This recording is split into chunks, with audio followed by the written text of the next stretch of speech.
Fala pessoal, sejam bem-vindos ao nosso canal, mas antes de assistir esse vídeo, se inscreva no canal, ative as notificações e deixe seu like. Que Deus te abençoe grandemente.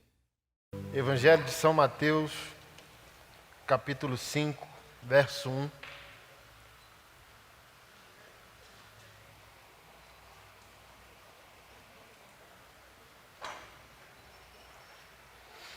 Ao ver as multidões, Jesus subiu ao monte. Ele se assentou e os seus discípulos se aproximaram dele. Então passou a ensiná-los. Jesus disse: Bem-aventurados os pobres em espírito, porque deles é o reino dos céus. Bem-aventurados os que choram, porque serão consolados. Bem-aventurados os mansos, porque herdarão a terra. Bem-aventurados os que têm fome e sede de justiça, porque serão saciados. Bem-aventurados os misericordiosos, porque alcançarão misericórdia. Bem-aventurados os limpos de coração, porque eles verão a Deus. Bem-aventurados os pacificadores, porque serão chamados filhos de Deus. Bem-aventurados os perseguidos por causa da justiça, porque deles é o reino dos céus. Bem-aventurados são vocês quando, por minha causa, os insultarem e os perseguirem, e mentindo disserem todo mal contra vocês. Alegrem-se e exultem, porque é grande a sua recompensa nos céus, pois assim perseguiram os profetas que viveram antes de vocês. Vocês são o sal da terra.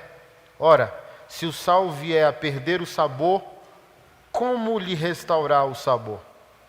Para mais nada presta, senão para ser lançado fora e pisado pelos homens. Vocês são a luz do mundo.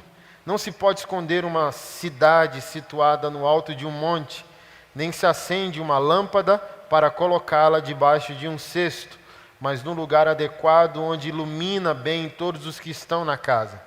Assim brilhe também a luz de vocês diante dos outros, para que vejam as boas obras que vocês fazem e glorifiquem o Pai de vocês que está nos céus. Pai, nós louvamos a Ti pela Tua palavra e pedimos que ela nos abrace nessa noite, tocando profundo no nosso ser e nos conduzindo à semelhança do Teu Filho. É a nossa certeza em nome de Jesus. Hoje eu quero construir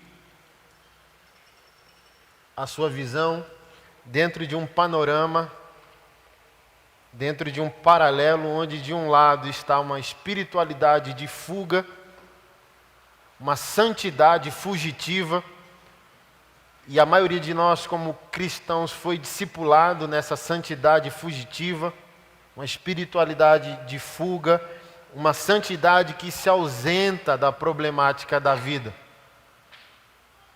Quanto mais santo a pessoa é pela perspectiva da religião, mais ela é fugitiva do chão da vida. Ela não sabe interagir com o humano. Ela não consegue se fazer entendido e nem perceber o idioma da cidade. É um cristão espiritualmente fugitivo, é estranho para a cidade é estranho para ele. E de um outro lado é o que eu também quero construir como o que eu vou chamar de adoração sociológica. Ou seja, tudo aquilo que eu sou para Deus e tudo aquilo que eu celebro com Ele precisa ter expressões sociais. Então tudo que acontece no meu secreto precisa se tornar público.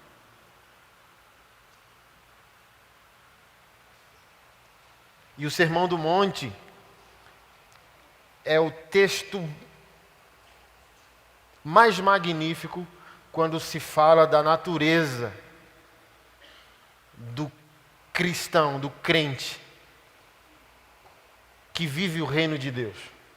O Sermão do Monte revela plenamente a identidade de um cristão que vive com o Senhor, no Senhor e para o Senhor. O grande problema do cristão é que ele sempre espera estar diante de um problema para reagir a uma demanda. Ou seja, ele nunca vive de maneira antecedida. Ele sempre espera enfrentar um dilema para poder buscar a Deus e o reino de Deus. E ele vive de maneira atrasada.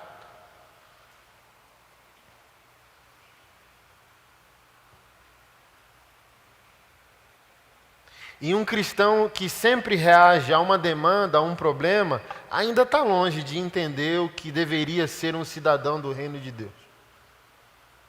Por exemplo, quando o assunto é dinheiro, por que um cristão ele não consegue prosperar?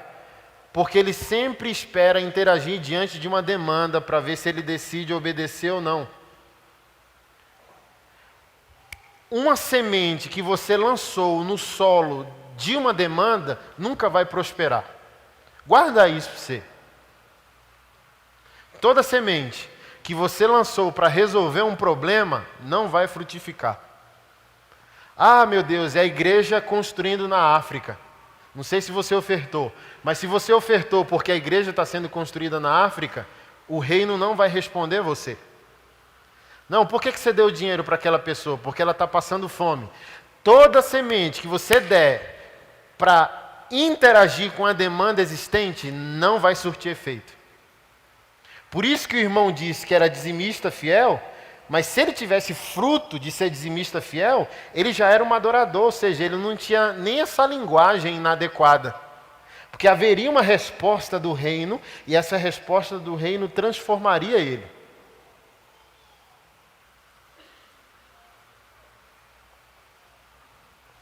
O que fazer então, pastor Anderson? Porque eu sempre lancei sementes porque a igreja precisa pagar o aluguel, o missionário precisa fazer a obra, o evangelista precisa evangelizar, o faminto precisa comer. Então foi sempre isso que me moveu. A demanda me moveu. O problema me moveu.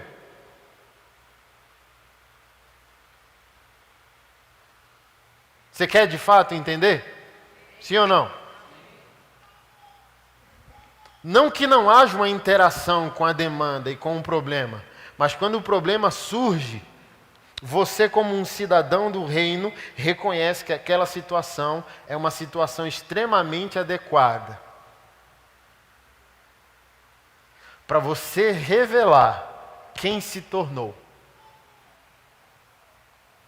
Para mim, os dois fundamentos que levam um cristão para uma vida plena é quando esse cristão encara um problema. Primeiro, é a oportunidade ideal de expressar o amor que ele tem ao Senhor. E o segundo fundamento é a situação extremamente adequada para ele expressar quem ele se tornou como um cidadão do reino e alguém que vai expressar o sermão do monte. Meu Deus, eu estava esperando essa situação. Dois pais me mandaram, um ontem e um hoje. Meu filho confessou que é homossexual, o que fazer? Nada. Nada. Sério, pastor Anderson? Sério, nada. Porque não há o que possa ser dito que seja capaz de transformar uma pessoa. Jesus não transformou você pelo que disse. Jesus transformou você pelo que é. E a pergunta que eu faço a um pai de um homossexual é: você é um pai?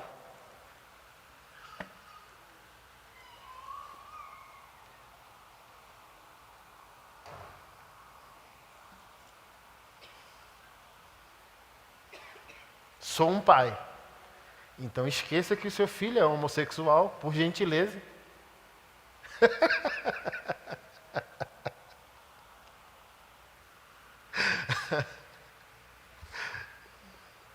Eu não sei se sua mente consegue alcançar esse raciocínio meu, tá?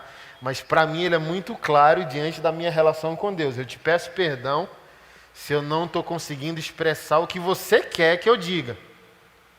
Mas na minha relação com Deus é extremamente eloquente a questão da identidade de alguém que vive com Deus. Ao viver com Deus, Deus forma em mim a identidade do reino. Ao formar em mim a identidade do reino, eu não tenho medo da morte que me cerca, porque a morte que me cerca vai ser influenciado pela vida que habita na minha identidade como filho de Deus e cidadão do reino. Ou seja, progressivamente, todos os problemas que estão ao meu redor são resolvidos por aquilo que me tornei no reino. Ou seja, um verdadeiro cristão não tem medo de nada, porque ele tem certeza de tudo, e a certeza de tudo vem de sua relação com Deus.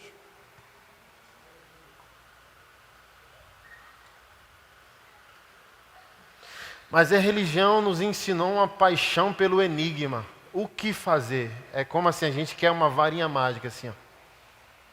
Tem! Aí o meu filho deixou de ser gay. 10 passos para o meu filho deixar de ser gay. Não existe.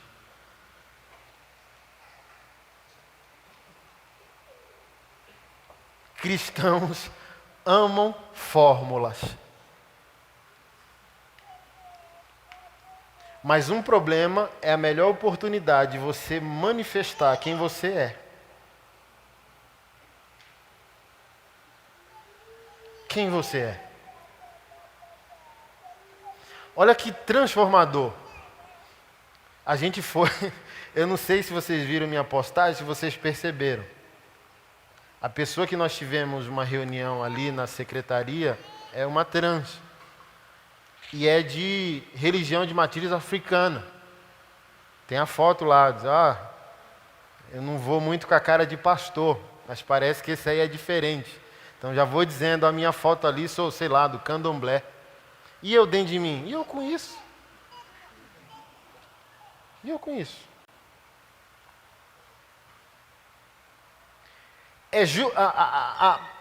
O paradoxo na mente de quem não é cristão é como é que vocês estão certos se a certeza de vocês não se expressa de maneira adequada na vida.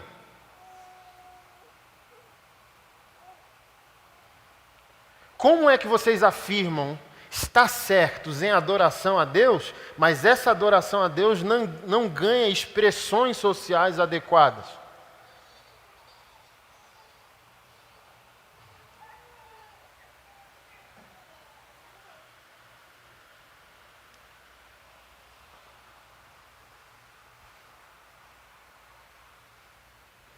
Duas irmãs de Anápolis nos ajudaram muito na construção dos projetos que envolvem a turnê do Paixão. E mandaram uma mensagem para mim, para o Tarcísio, extremamente emocionadas, porque foram eleitas pela ONU para participarem de um grupo seleto das 100 pessoas mais importantes no mundo que se preocupa com as questões do continente africano. Pastor, nós fomos eleitos e tal, não sei o quê, glória, obrigado por estar trabalhando com a gente, está dando esse know-how para que a gente vai expressar. Duas mulheres negras, cristãs, presidentes de uma ONG que distribuiu mais de 40 mil chinelos pelo mundo. Aí você pergunta, chinelo? É porque tem contexto que chinelo é quase uma bicicleta. Tem contexto na África que uma havaiana vale quase $100. É tipo uma riqueza. Então a gente diz chinelo. Eu também pensei chinelo, mas quando você chega perto você diz, meu Deus do céu, chinelo. 8 projetos no Brasil foram eleitos pela ONU. Ela me ligou dizendo, pastor, eu quero pedir um extremo favor. Vá com a gente num jantar de gala que vai ter na ONU no final do ano. Por favor. Aí eu disse, quando? Tal mês. Pô, vou fazer uma cirurgia, tal. Me conte mais. Irmãos, 8 projetos foram eleitos. 7 deles tem por bênção babalorixás. E o cara vai. O sacerdote vai. Os 7 projetos bloquearam. Você não pode ser negro e crente. Você se decida. Porque todo crente precisa ter uma raiz de matriz africana. Então, um inferno. Bloquearam, não dialogam. é aquela galera de esquerda que detém o monopólio da bondade e quer destruir os inimigos. Aí fala, o povo reclama que o nós, cria aquele paralelo, nós, eles, e na oportunidade do pessoal julgar que é moralmente superior, eles querem aniquilar inimigos. Então, os 7 grupos bloquearam as meninas e o sacerdote bonzão lá, o babalorixazão, já tomou espaço. Opa! Aí eu disse, agora eu vou para botar moral nessa ONU aí. E bota lá, é nós na fita e acabou. Mas qual é o lado crítico que a gente precisa aceitar? Por que o pessoal está bloqueado? Porque nunca viram de perto evangelho com expressões sociais adequadas. E esse barulho a gente tem que aceitar. Nunca viu um evangelho perto fazendo justiça, defendendo a causa do negro, por exemplo.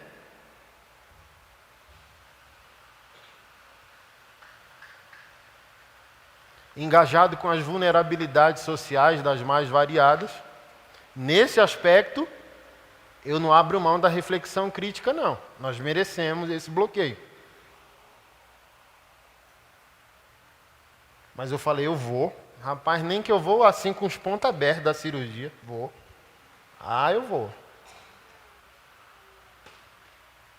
Porque, irmão, um dos primeiros projetos no Brasil de gente crente ganhando visibilidade mundial. Imagina, 2 irmãs suas e a ONU afirmando que são 2 das 100 pessoas mais importantes quando o assunto é a comunidade negra e a África. Tá maluco, irmão?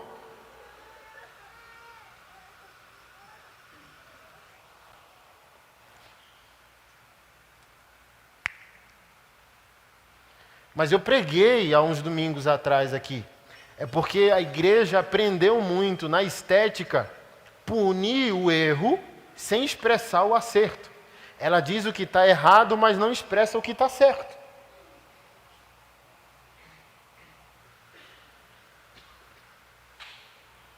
Entende isso? O problema não é um problema é a oportunidade de expressar amor a Jesus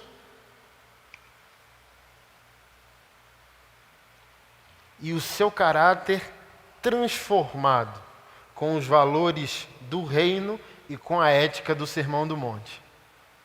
O problema é a oportunidade de você expressar quem você se tornou.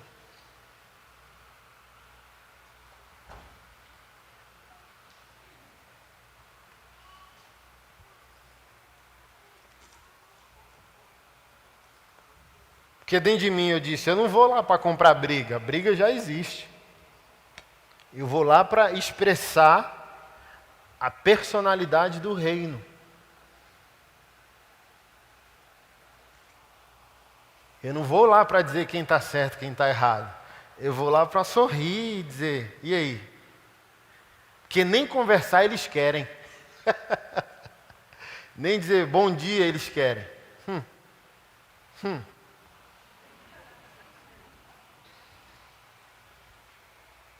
Mas é justamente aqui, vocês são sal da terra, luz do mundo.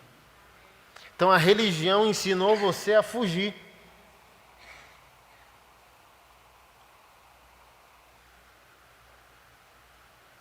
Quanto mais santo você for, fuja. E Jesus já disse o contrário. Quanto mais santo você for, mais encare problemas sociais.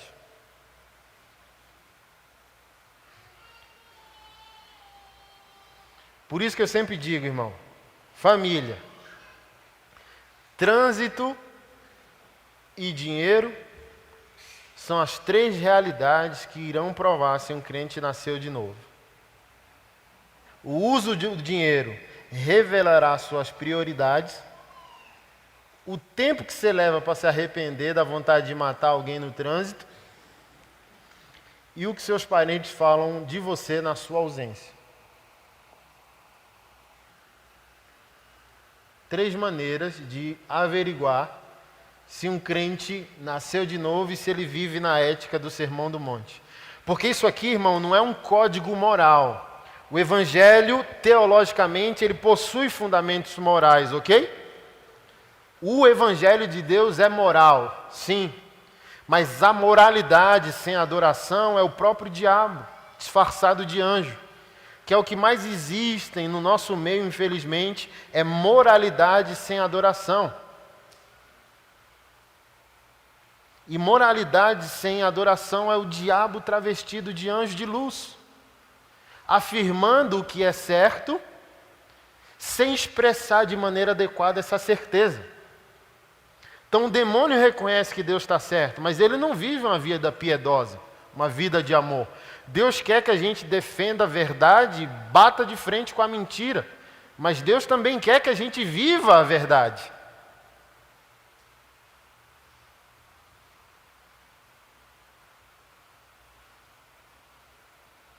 Então, por exemplo, quando você pega ali os frutos do Espírito, você acha que é um código moral a seguir. Olha, o fruto do Espírito é amor, mansidão. Olha, crente, busca isso. Não, não tem como você buscar viver a ética do Sermão do Monte. Não tem como você buscar viver os frutos do Espírito. Não tem. Porque não se trata de comportamento, não se trata de moralidade, se trata do batismo com o Espírito Santo, recebido como confirmação do nosso novo nascimento. Ele pode ser desenvolvido, mas ele não pode ser buscado, porque ele não é construído por nós, ele é doado a nós enquanto nós nos rendemos em adoração a Deus. Paulo diz aos Romanos, no capítulo 5, verso 5, que quando nascemos de novo, nos foi dado o Espírito de Deus e o amor. Então, por exemplo, é uma oração extremamente inadequada pedir a Deus amor para amar alguém. Porque se você, se você pede a Deus amor para amar alguém, eu lamento afirmar para você, ou você é bebê na fé que ainda não entendeu isso biblicamente, ou você não nasceu de novo.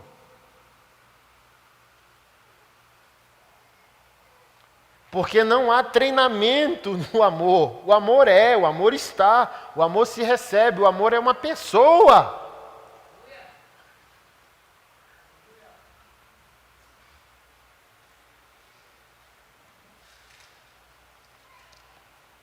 A igreja não percebe, mas ela é campeã de iniquidade. Ela acha que está tudo bem porque ela não vive os pecados. Mas há um nível mais sofisticado para o pecado. Não sei se você já percebeu isso na sua vida de adoração. O diabo e o pecado são extremamente sofisticados.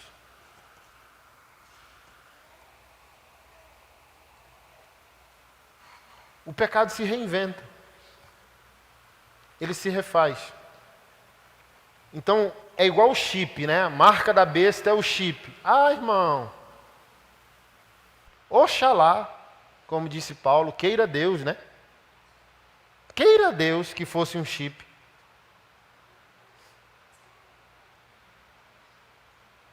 É igual as coisas do mundo da década de 80, 90, finalzinho da década de 2000. As coisas do mundo. Um exemplo, tatuagem, batom, tamanho da saia, coisas do mundo. Aí focalizou tanto na estética que o mundo entrou na igreja e a igreja nem percebeu. Porque enquanto consideravam o mundo a aparência, a essência do mundo entrou, os valores do mundo entrou na igreja. Então, olha, meu Deus, a marca da besta é um chip. Aí a igreja nem percebeu que o diabo introduziu na sociedade, dentro da igreja, a marca da besta, e a gente nem percebeu. E a gente está esperando o chip. Pode até vir, mas não é não, irmão. Ah, se fosse, macho. Olha só, olha como que a gente é besta, gente, como diz o Nordeste.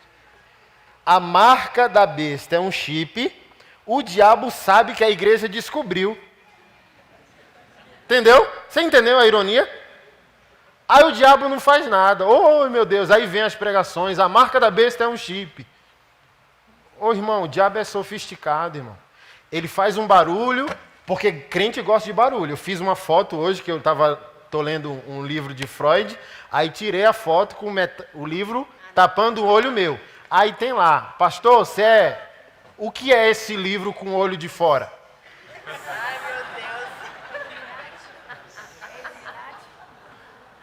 Ontem foi um lá dizendo bem assim, pastor, você é de março?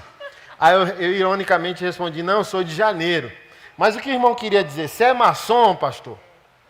Sem ofender. Aí eu nem respondi, né? Porque tem que levar na brincadeira. Irmão, você pergunta se eu sou maçom e está dizendo sem ofensa? Ô, gente, né? Ô, pastor, ó, não se ofende não. O senhor é maçom? É brincadeira, fala aí pra mim. Tem que rir. Aí vai lá, pastor, o que é esse livro com o olho de fora? Aí dá vontade de responder, não responde para não machucar as pessoas, né? Irmão, é uma foto com o olho de fora, moço. Mas eu até brinquei lá dizendo, crente gosta de um manto misterioso. Fala aí. Agora eu vou investigar que esse pastor tatuado é maçom, é Illuminati, é não sei o quê. Aí vai querer decifrar minhas fotos, meus códigos. Porque eu até pensei nisso, né? Aí o cara vai averiguar se eu tô com a mão assim, se eu faço assim, quantas fotos eu tenho com o olho tapado e o outro de fora. Porque a gente, enquanto focalizou o problema físico, o diabo entrou de maneira sorrateira, subjetiva, para botar o que de fato é. Então o cristão olhou para o chip e o diabo disse, aleluia. Aí o diabo foi para outra tangente. Eu preguei sobre isso, tem no YouTube uma pregação minha, sem o vídeo, só o áudio, 2 horas, onde eu explico na minha interpretação bíblica de Apocalipse o que é. Mão direita e testa. Então a Bíblia fala que mão direita é poder de executar, poder de domínio. Então, na minha interpretação, testa é como você pensará, e a mão direita como você executará o que pensa. Então, o que é a marca da besta? É uma estratégia maligna, cultural, filosófica, política, que subverterá os valores da humanidade. Se eu mudo o seu valor, eu mudo o seu comportamento. E a gente está esperando o chip, entendeu? E o pau já está quebrando. Os nossos jovens, adolescentes, você já percebeu que já secularizou e é raro. Irmão, é raro uma igreja. Nossa igreja ainda não tem. Ainda porque é um objetivo. Não tem departamento com adolescentes, irmão. Porque é o fenômeno hoje. Porque já a marca da besta já corrompeu profundamente a mente dos nossos jovens. Olha os valores dos professores da nação. Eu fiz essa postagem, meu Deus. Como que os professores defendem valores desconstrutivos que aniquila toda a fronteira moral que faz com que o aluno se volte contra ele? Então, filosoficamente, a maioria dos professores são progressistas. Eles defendem teses que desconstroem o absoluto. E ao desconstruir o absoluto, que são fronteiras morais, fronteiras éticas, que castra, sim, a liberdade coletiva que um indivíduo deveria ter. Então você restringe ele por meio de leis, por meio de limites. Então todo mundo é intelectualmente avançado e defende a desconstrução de valores absolutos. Nessa desconstrução de valores absolutos, o próprio aluno se volta contra o professor, agredindo, matando, insultando, diminuindo, ofendendo. Ou seja, a marca da besta já entrou em curso, mudando o que as pessoas pensam, consequentemente como elas vivem.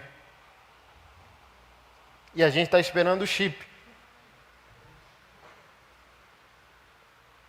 Você está aqui?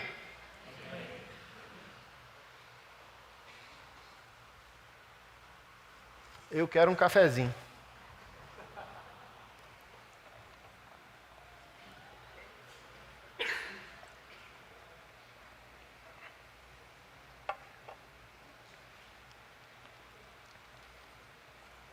Então, minha maior expectativa para os meus dias é ver meus irmãos decididos em corresponder à ética do Sermão do Monte, a uma vida no Espírito de Deus, onde não é moralidade em si. É uma ofensa a Jesus, a moralidade em si. Jesus espera vida, Jesus espera quebrantamento, Jesus espera adoração, humilhação. O dizimista fiel não é humilhado diante da presença do Eterno. O crente fiel não é flexível. Porque o crente fiel nem assim se percebe. Porque ele é humilhado de tal maneira diante da majestade de Deus que não tem tempo para orgulho. Você entende isso? Você consegue alcançar no seu entendimento esse lugar?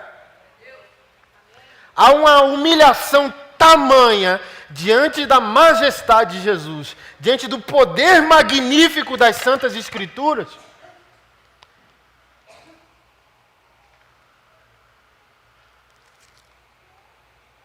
que esse cristão não tem outro lugar para habitar a não ser os pés do Senhor em humilhação.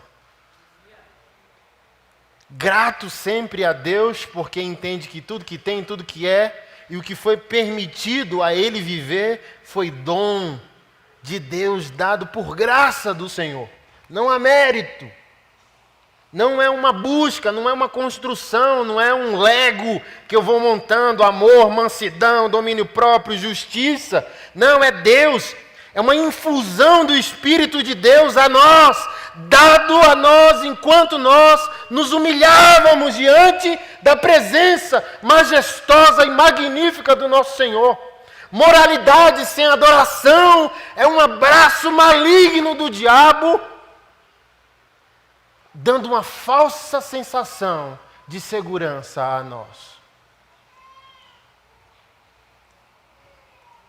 Olha, isso aqui é pecado, mas você precisa ser como Charles Spurgeon, um pastor batista de 200 anos atrás. Condene o pecado do outro chorando.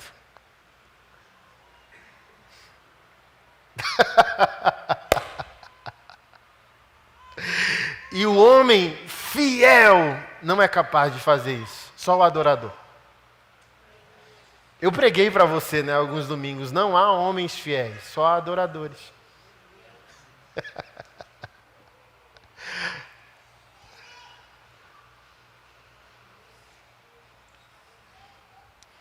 Diante dos problemas da vida, a gente precisa avaliar se em nós agora habita a personalidade do nosso amado Jesus.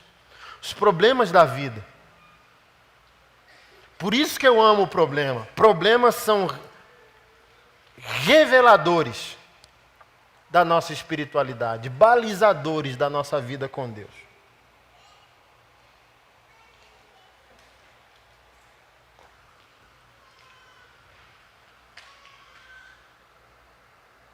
Irmão, não há maior impacto social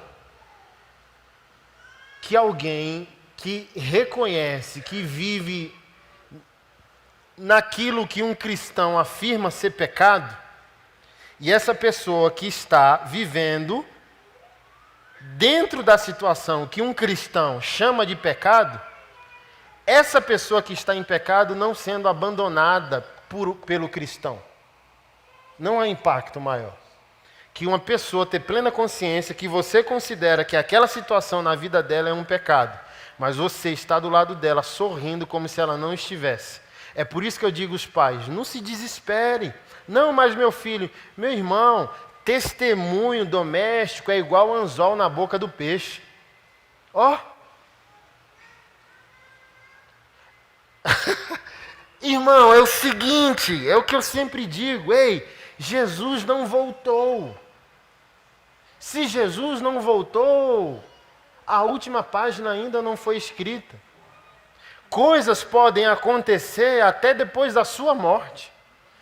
Eu só peço a você uma plena convicção de adoração que deu às pessoas que estão próximos a você um tipo de anzol na boca.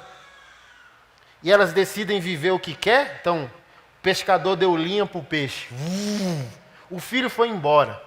Pode ir 5 anos, 10 anos, 15 anos, 20 anos, mas se um filho viu o pai, a mãe, apaixonado, rendido, quebrantado diante da majestade de Deus eterno em adoração, não há quadro emocional e mental mais magnífico.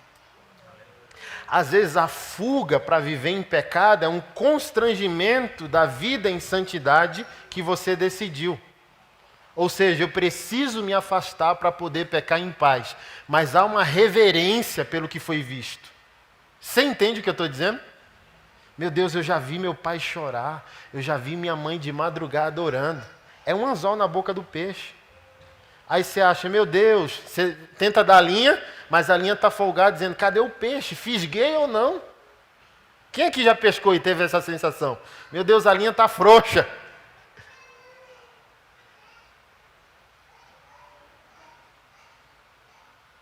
Um adorador de Jesus não tem um amor predatado, só é amor.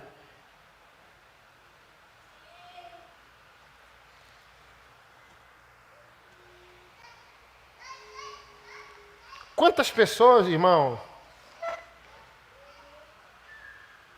O próprio Robert Diego viveu na transexualidade por décadas. E a irmã passou a vida inteira orando, pregando sobre Jesus. Tinha mês que ganhava quase 100 mil euros na Europa em prostituição. Teve uma overdose e na maca do hospital, visitado pelo Senhor, tendo uma clara evidência de sentimento de eternidade. Se eu morrer agora, eu vou para o inferno. Então, clamando a Deus em espírito, dizendo, me dê mais de uma chance. E Deus devolve ele a vida e ele sai convicto daquela maca de hospital, dizendo, eu não sou uma mulher, eu sou um homem. Mas como ser homem agora, com um corpo de mulher e até sem um órgão sexual masculino? Aí sai do hospital, liga para a irmã, diz, comprei a passagem, eu estou chegando aí tal dia, porque as suas orações finalmente surtiram efeito. Mas são quantos anos? Entre o clamor e o fato. Por isso que você não pode ser moralista sem ser adorador.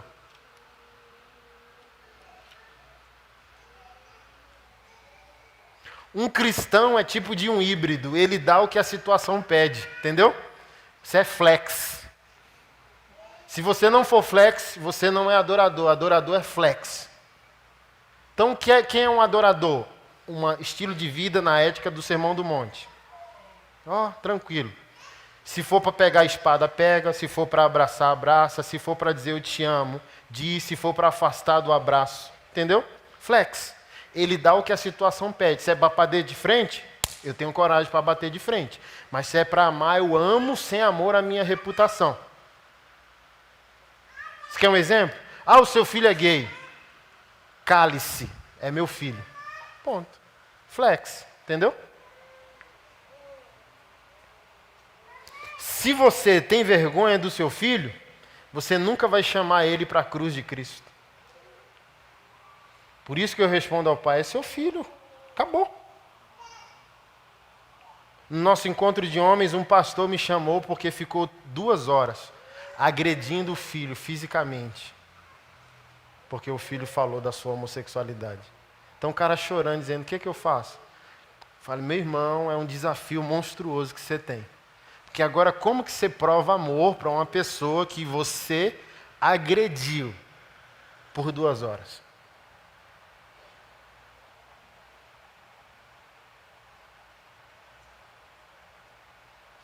Como que Jesus me transforma e te transforma? Está ofendido sem expressar ofensa. Esse é um equilíbrio magnífico do cristão. Ele está ofendido e não nega a ternura. Ele está ofendido e não nega o sorriso. É esse lugar que o Sermão do Monte nos levou. Pastor Anderson, por que eu não estou conseguindo?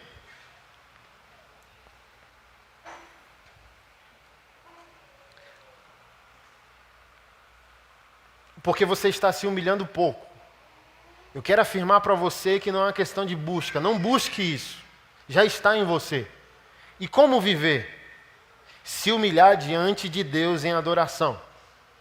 Jejum é uma exímia ferramenta de crescimento nessa área. Que é a humilhação total do eu. Assim, é você ridicularizar a sua natureza humana. Entendeu? Quero comer, cálice.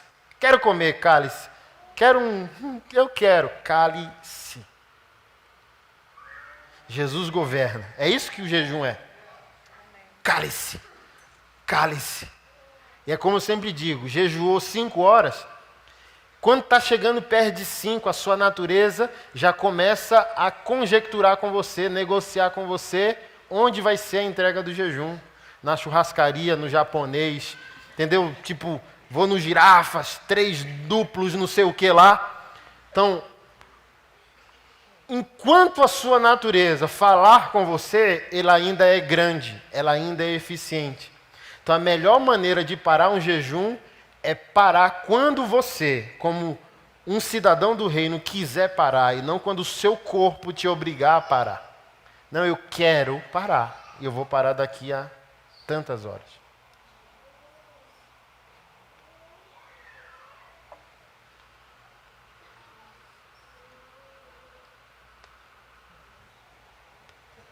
Só dê um tempinho de jejum, um tempinho de oração, de adoração, e você vai ver. Já vem, ó, a vontade de matar os inimigos já enfraquece. Já percebeu? Que você não quer matar ninguém enquanto diz santo, santo? Tem crente que consegue, mas não nasceu de novo. Ou ainda é menino na fé, porque menino vive pelos sentidos. Mas um cristão maduro, ao ter desafetos em adoração, aquilo ó, diminui.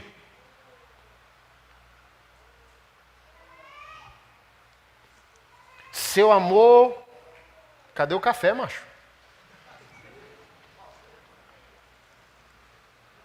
Seu amor por Deus precisa se expressar de maneira sociológica. Amor a Deus não funciona quando é somente a Ele.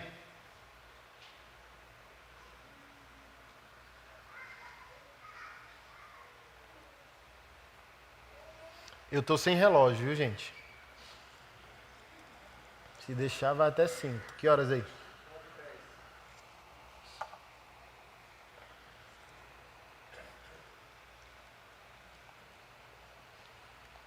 A igreja se orgulha por ser perseguida por motivos de moralidade. Mas isso não é uma perseguição adequada. Uma perseguição adequada é a prática da justiça. É o que Jesus disse no contexto. Então, ser perseguido porque é contra a agenda gay não é perseguição, porque é moralidade. Um exemplo.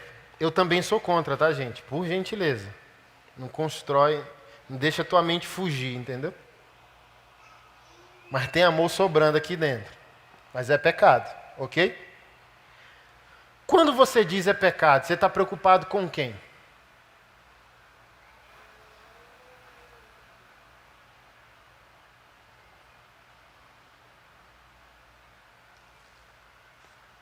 Nem eu vou responder, porque você tem que encontrar isso em adoração.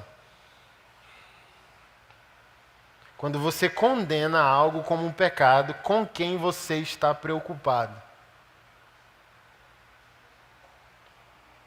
Vocês são sal da terra. Ora, se o sal se tornar sem sabor, como restaurar o sabor? para nada mais pressa, senão para ser lançado fora e pisado pelos homens. Então, há um escárnio social. Por causa de Jesus, ok? O mundo está amando o Islã e odiando o cristianismo, porque o cristianismo é a única religião que tem seus marcos morais bem fincados. O cristianismo é a única religião que afirma o que é pecado. E ao afirmar o que é pecado, inimigo é de graça. Entendeu? Então essa perseguição é uma boa perseguição.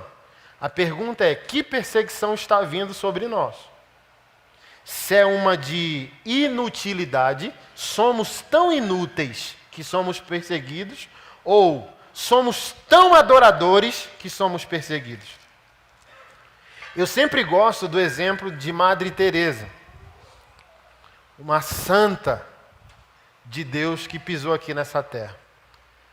Afirmam os historiadores que ela e um pastor batista palestrou para um público marxista na década de 70, se não me falha a memória. Um pastor batista foi palestrar contra os marcos filosóficos do marxismo, foi vaiado. Esse café é de máquina, né? Tem um coado ali na minha sala, numa garrafa preta. Eu não gosto de máquina, não. Café de Nutella. Eu gosto é café raiz, rapaz. Sou é macho, rapaz. Café coado na meia da avó. O pastor Batista foi vaiado. Madre Teresa de Calcutá deu quase a mesma palestra um mês depois, combatendo o marxismo e os seus valores filosóficos. As mesmas pessoas que vaiaram o pastor levantaram para aplaudir a madre. Por quê? Significativo isso. Porque há uma grande diferença em se combater o erro e há uma grande diferença entre combater o erro vivendo a verdade. Os pés da madre eram tortos de tanto servir o próximo em contextos de miséria. Então, há uma coisa boa na nossa juventude e adolescência. Eles se desviaram da igreja, mas eles estão clamando pela verdade. Enquanto os pastores não decidirem responder às perguntas que essa juventude está fazendo de maneira honesta, a igreja vai continuar perdendo-os.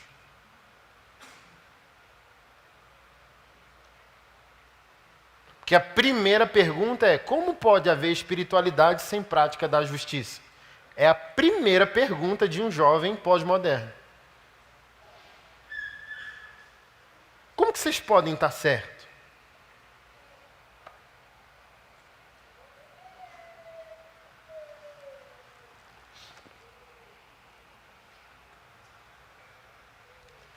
Vocês são luz no mundo. Ou seja, meus amados irmãos, vocês são uma interferência nesse mundo. Vocês são intrometidos.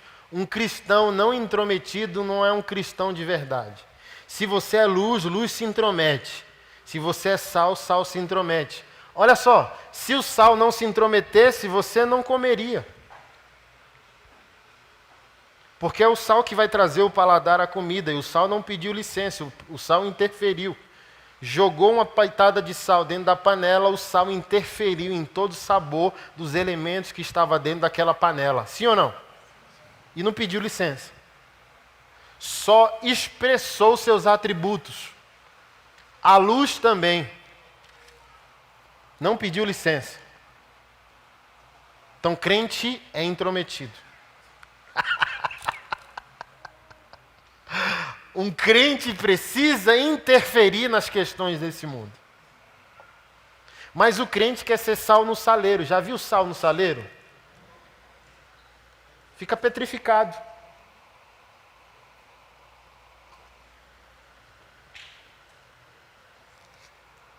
Todo crente bom precisa se envolver com problemas.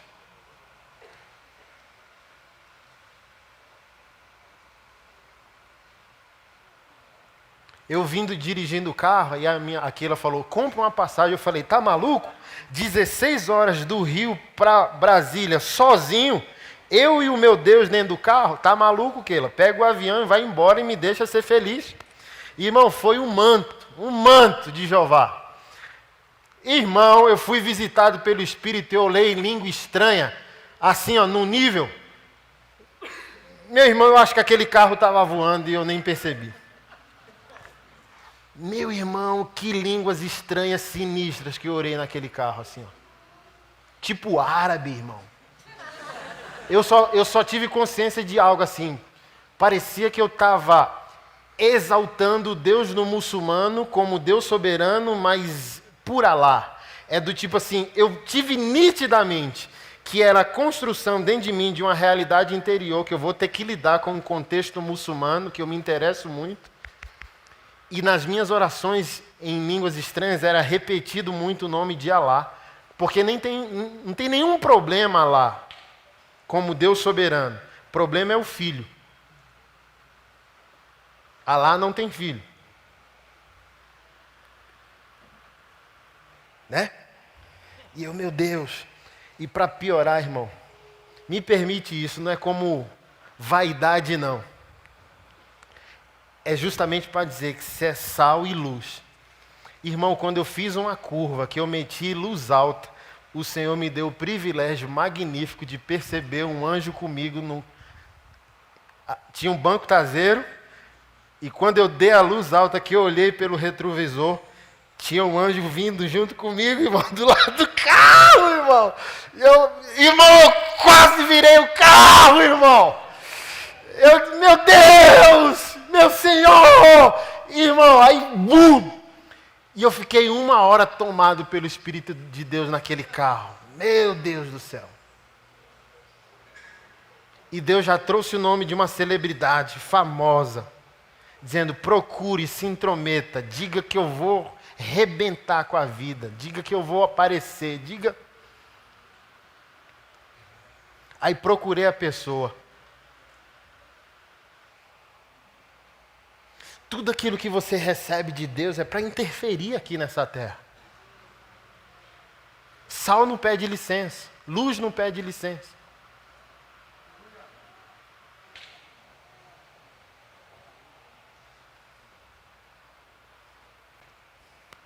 Eu não queria sair mais dentro desse carro, irmão. Quem pegar esse carro é batizado só de abrir a porta, irmão. Que ali foi manto, viu? Foi 16 horas.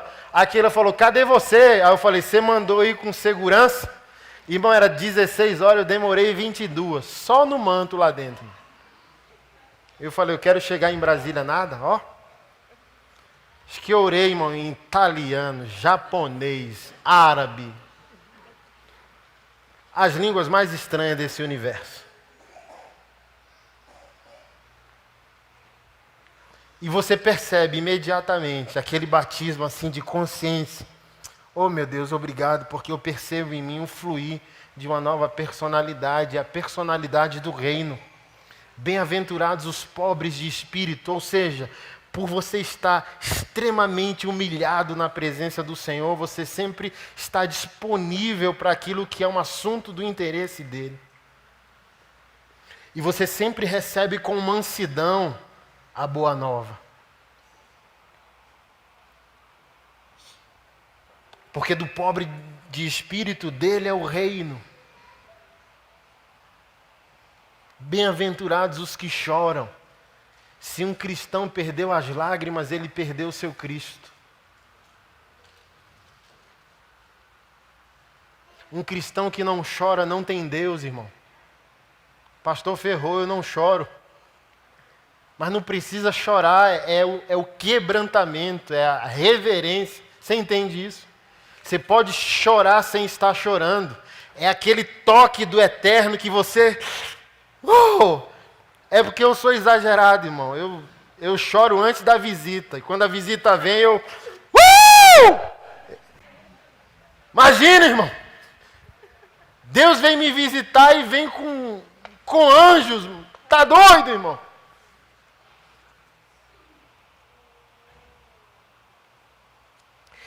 E essa nova personalidade nos traz mansidão.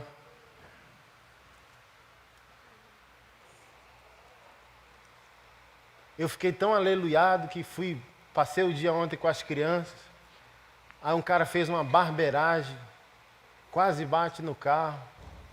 Aí aquela falou, tá manso, não falou nada. Tô light, Keila, tô aleluiado.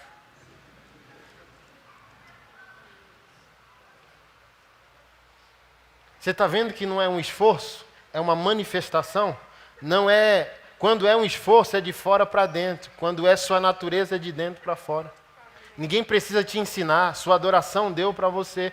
Então vem a situação da vida, que sem aquela personalidade do reino você mataria a pessoa, aí você olha e... Aí o cara passa, vê você todo tatuado e fica apavorado. Eu, desculpa, falando, vá-se embora, irmão.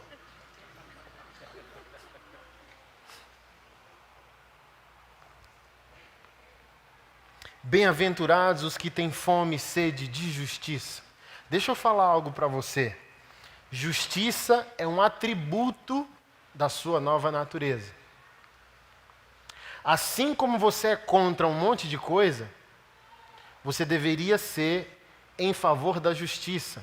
É santidade equivalente. Então, a maioria de nós é contra beber, é contra fumar, é contra pecados sexuais, contra pecados morais, mas não é em favor da justiça. Então, a justiça ou a omissão à justiça é um pecado equivalente a tudo aquilo que você define como pecado. A justiça é um atributo da sua nova natureza. Assim como você confronta pecados, você expressa a justiça.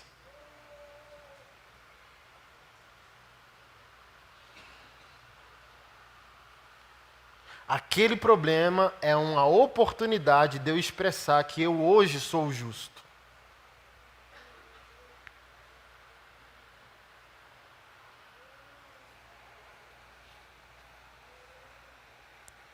Bem-aventurados os misericordiosos, porque eles alcançarão misericórdia. É por isso que você pode confrontar os pecados das pessoas e estar comprometido com a dignidade delas.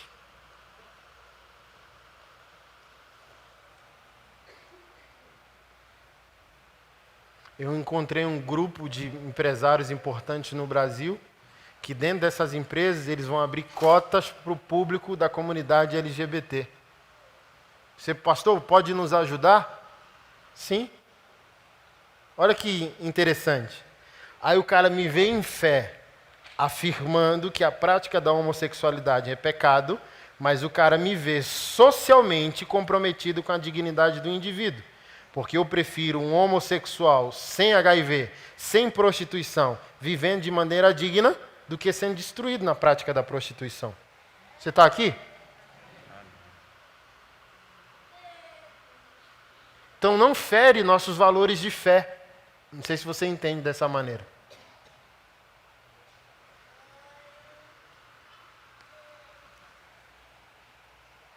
E isso é misericórdia.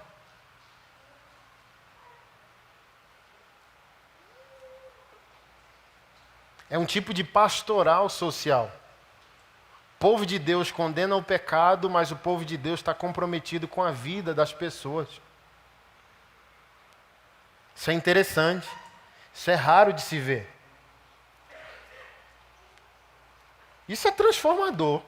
Se eu não fosse crente e dizer, rapaz, esse crente considera que o que eu estou fazendo é pecado, mas ele está sorrindo para mim, comprometido comigo, lutando pela minha dignidade. Não sei se você concorda, isso me transformaria, pô. Isso tornaria a fé desse crente, para mim, atraente. E aqui que está o nosso problema. Nós temos uma certeza de fé, mas essa certeza de fé não está sendo atraente. É como se nós estivéssemos certos, mas sozinhos. Sem ter com quem comunicar essa verdade.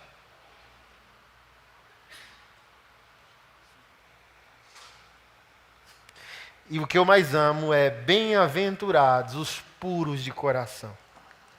Eles verão. Meu irmão, é a minha luta diária. Minha luta diária. Deus não me deixa te perder de vista.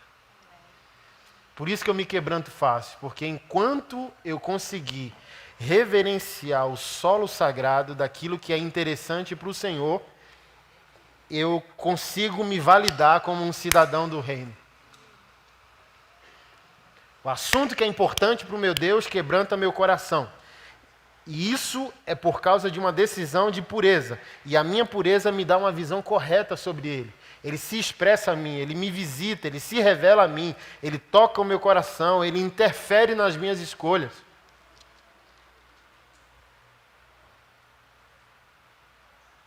Não é uma busca, é uma decisão. O fruto do Espírito já está aí. A ética do Sermão do Monte já está aí, porque o Espírito foi dado. Você tem a palavra, o Filho foi crucificado pelo seu débito. Não tem mais débito, não é moralidade, não é mérito. Eu vou fazer e Deus vai fazer. Não, Deus já fez sozinho. Ele só quer que você decida viver à altura daquilo que Ele fez por você. Eu aceito, Senhor, viver expressando o teu caráter. O cristão encara o problema como uma oportunidade de se associar com a presença física de Deus no mundo. Eu vou agir decidindo agir como o Senhor agiria se estivesse no meu lugar. É esse aqui o nosso caminho.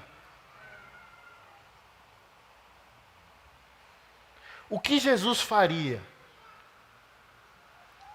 se tivesse um filho gay? Resolvi seus problemas hoje, irmão. Você queria uma tabuada? Eu estou te dando o segredo de uma vida triunfante. O que Jesus faria se estivesse no seu lugar?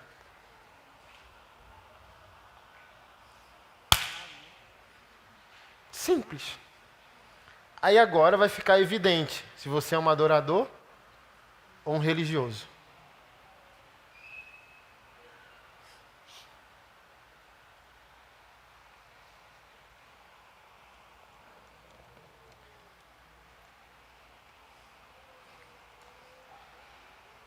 Se você é limpo de coração e viu a Deus, o texto seguinte diz: bem-aventurados os pacificadores, porque serão chamados filhos de Deus.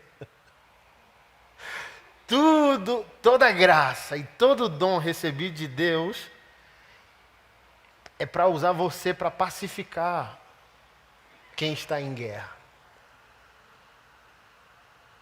Como que está a sua casa? Tem gritos ou abraço? Como eu sempre digo, onde há gritos, há demônios.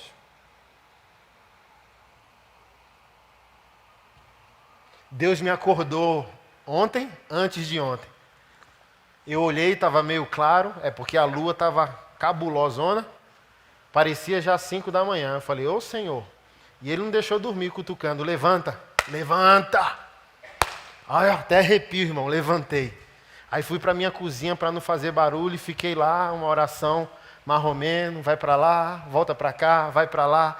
Daqui a pouco veio um espírito de coragem, meu irmão. Aí veio as orações muçulmanas, assim, uns Hadouken.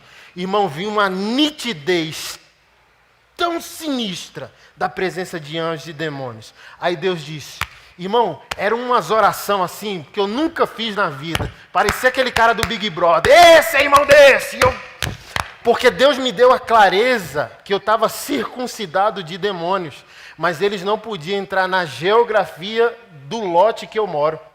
Porque as minhas orações são sempre que um muro de fogo esteja ao redor da geografia onde eu moro, que todas as vias estejam protegidas, guardadas, que espírito maligno e nem homem mau algum tem autoridade de entrar naquela área. Aí Deus disse bem assim, olha pela janela, por mais que você não veja, você vai ver. Meu irmão, toda vez que eu orava, fortemente, de maneira valente, de maneira aguerrida, e eu olhava para os muros dos vizinhos, que era a fronteira com o meu muro, as sensações corpóreas que eu estava, naquele exato momento, militando com forças espirituais da maldade. E eu zombava dizendo, vem, venha, venha.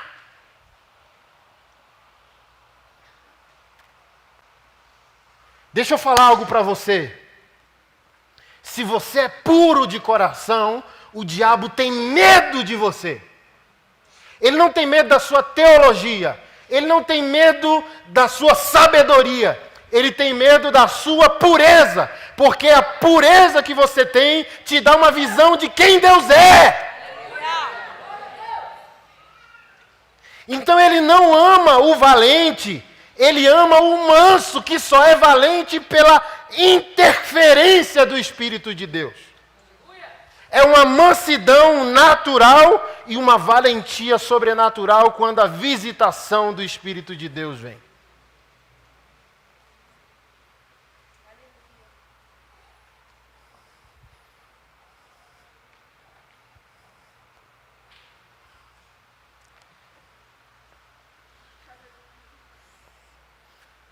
Violentamente pacífico.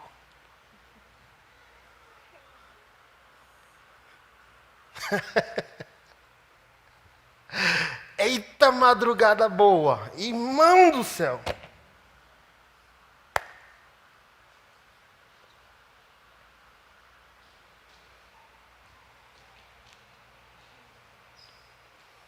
O diabo tem medo de você, se você for um adorador. Mas ele ri de você, se você for um dizimista fiel.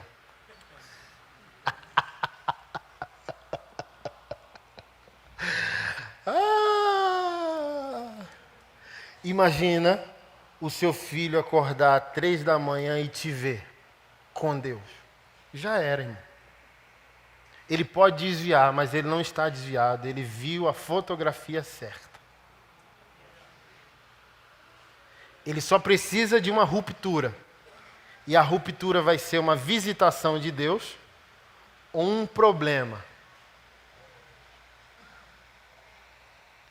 que ele não vai conseguir resolver sozinho. E ele vai precisar clamar por Deus. Você só precisa ter uma certeza. Você ama Deus. Você é um adorador. Só.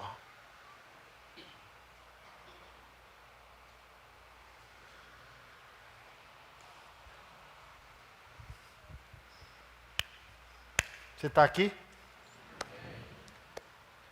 Sua família não se transforma de uma outra maneira. Só se transforma com adoração, comportamento cristocêntrico. Não ofenda as pessoas.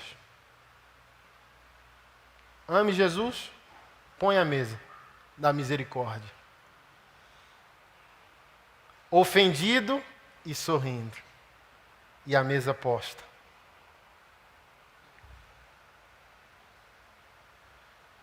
É assim que se transformam as pessoas.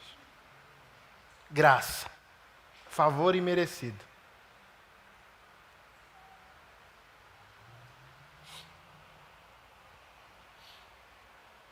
Isso dá medo no diabo, irmão. Porque a gente acha o quê? Não, eu vou lutar pelo meu filho em oração. O diabo ri. O diabo tem medo de gentileza. O diabo tem medo de amor. Mesa de misericórdia. O diabo tem medo de, oi, como é que você está? Tudo bom? O diabo tem medo de sorrisos.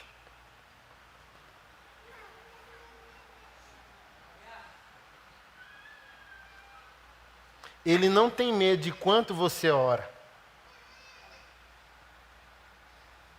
Ele tem medo com quem você ora e por que você ora. Se você ora para resolver problemas, eles nunca são resolvidos. Mas se você ora só para amar Jesus, aos problemas, você vai ter uma notícia esse mês de agosto sobre a nossa igreja, que você vai dizer, ô louco bicho! Que a gente procurou e não achou. Quando a gente parou de procurar, Deus achou por nós. É assim.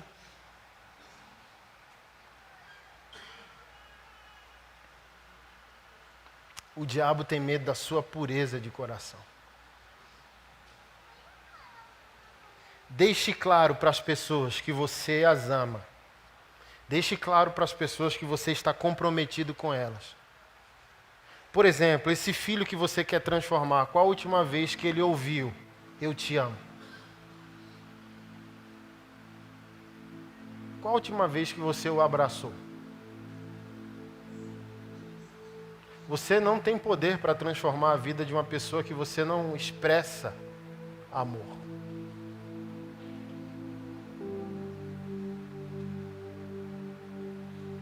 Jesus não transformou você quando disse que você estava em pecado. Jesus transformou você quando te amou, te dando um constrangimento de consciência em ser amado mesmo em erro. E você disse, eu não mereço. E foi essa reação que te levou a Ele.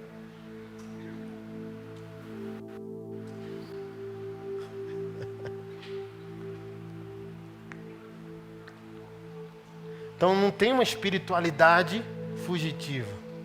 Tem uma adoração sociológica. Eu amo a Deus e por isso mergulho na vida do outro. Não é, eu amo a Deus e fujo da vida do outro. Pai, obrigado